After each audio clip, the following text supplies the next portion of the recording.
Barangay Kapitan Neth Acosta miuyon og gidawat nga napiling showcase barangay ang poblasyon Ono para sa kalinisan ni President Marcos.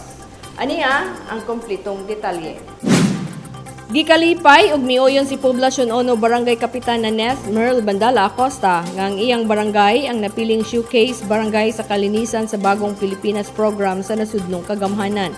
Isip na lang po presidente sa Liga ng mga Barangay, amo nang ibutang sa among kasing-kasing sa among una-una nga dili lang panahon og ani nga mga naay launching for City Development Day kundi every day. Himuon ni nga murabag way of living na, way of life na sa kada Oroquetanon nga manglimpyo, no? Kay tungod kay ang usa ka Oroquetanon, taga Oroquete ka, disiplinado ka. Sa ngalan sa Liga ng mga Barangay, amo ang 110% sa pagsuporta ni ini nga programa. Dugang saysay ni Kapitan Acosta nga sugod sa iyang paglingkod uban sa iyang konseho sa barangay nga gusto nilang ibalik ang kaniadtong bayanihan ug ang pagpanghinlo sa palibot, lakip na ang mga kanal sa ilang barangay.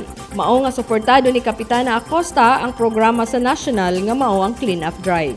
Sugdan ang pagpanghinlo sa matag panimalay hangtod na sa komunidad. Samtang sa pikas nga bahin, gipalawman pa ni City Local Government Operations Officer Jeannie Villa Gonzalo ang naasoing programa aron masabtan o mahatagan sa katinawan ang katawhan sa tumong.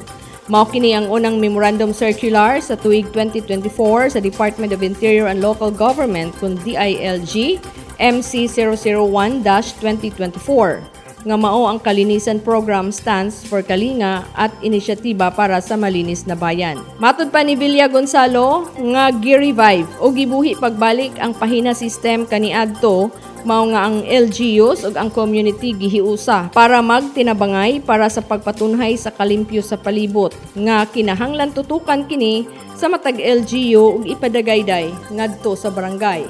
Gani dinhi sa dakbayan sa Oroqueta aduna nay kasamtangang ordinansa. Dugang pa ni Villa Gonzalo nga anaa sa implementasyon ang problema tungod kay usahay dili ma-priority ang naasing programa ug ang kakulangon sa disiplina sa kaugalingon. Apan tungod sa mando ni Presidente Marcos, kinahanglang tutukan ang kalinisan program agig pagsanong sa panawagan sa presidente. Sa video message ni President Ferdinand Marcos, iyang giauhag ang tanan nga mo participate sa nationwide clean-up program ug matud pa ni Marcos nga pagalantawon una sa barangay ang mga kausaban nga gusto para sa nasud. Himuon nga ang barangay maoy laboratorio sa mga ideya nga magamit. Hinungdan nga magpili og usa ka barangay nga maoy mamahimong showcase barangay sa naasoing programa. Nagmando usab si Marcos sa mga ahensya nga iapil ang kalimpyo sa listahan sa performance guarantees sa mga lokal nga kagamhanan o gusto sab siyang maghatag sa mas maayong insentibo sa mga nagpakitag maayo ug dalaygong performance sa kalimpyo. Barangay Kapitan Neth Acosta nagpakita sa iyang suporta sa launching sa nationwide cleanup drive ug ang pagdawat nga ang iyang barangay poblasyon Ono ang mapiling showcase barangay sa kalinisan program.